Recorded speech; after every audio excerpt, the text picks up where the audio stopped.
আসসালামু আলাইকুম দুলা ভাই। ওয়ালাইকুম আসসালাম। ওয়ালাইকুম আসসালাম। এই যে বেআই সাহেব, সালাম তো দুলাভাইকে দিয়েছে, আপনি জবাব দিচ্ছেন কেন? নেন শরবতটা খান। প্লিজ বলেন না কি আছে। এই যে ভাই, এটার মধ্যে কি মেশানো আছে সেটা আমাদেরকে জিজ্ঞাসা করেন, আমরা অ্যান্সার দিচ্ছি।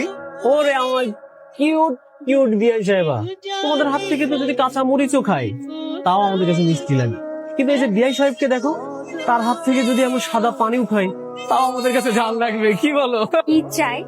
বউ চাই। সরি, আমরা বউ দেখতে আসছিলাম। আমি তো আপনাকে বাইনোকুলার দিয়ে খুঁজতেছি। কেন? আমাকে কি দরকার? আচ্ছা ভাই, ওই গেটের মধ্যে যে একটা মেয়ে ছিল গান করলো, আচ্ছা ওর নামটা কি? মর্জিনা খাতুন। ব্যাকডেটেড নাম। হ্যাঁ, খালি নাম ব্যাকডেটেড না, মেনিও ব্যাকডেটেড। একদম গ্রামের গাইয়া ভূত ভাই, ঢাকায় নতুন আসছে। কি বিয়ে সেবা, এই প্রবলেম? জি প্রবলেম। আমরা আসলে এখানে জুতা চুরি করতে এসেছি, কিন্তু আপনারা তাহলে এই জুতো ধরে খুঁজছেন? দেখেন, এই জুতা চুরির উপর কিন্তু আমাদের হক আছে। এটা আমাদের আমাদের দিয়ে দেন। এটা কি হলো? কি আপনি কি কখনো দেখছেন যে বর পক্ষের কেউ কোন পক্ষকে জুতা চুরি করতে হেল্প করে? আরে ব্রাদার, জুতা চুরিটা তো বড় কথা।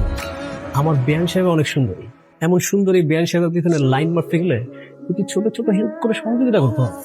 আমি কষ্ট করে জুতা চুরি করছি, সেই জুতা তুমি কেন ওদের দিয়ে দিবে? কারণ এই পটকা ছেলেগুলো আনন্দ আমার পছন্দ হচ্ছে না। আর তার জন্য তুমি আমার আনন্দ মাটি করে দিবা? এই জুতা চুরি নিয়ে আমার কতগুলো প্ল্যান ছিল, সব প্ল্যান বরবাদ করে দিলে তুমি। বরবাদ করে ভালো কাজ করছিস, কারণ তুই নিজেও জুতাগুলো চুরি করিস না।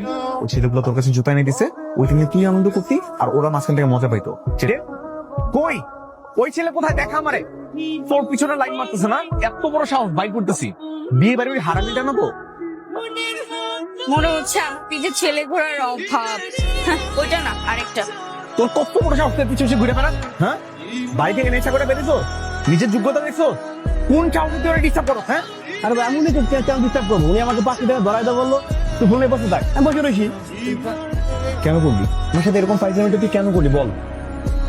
কি করবো তা? আমি তো জানি তুমি আমার পিছু অন্য কোনো ছেলের ঘোরাঘুরি সহ্য করতে পারো না। আর তোমার সাথে দেখা করার এটাই আমার কাছে বেস্ট অপশন মনে হয়েছে, তাই করেছি।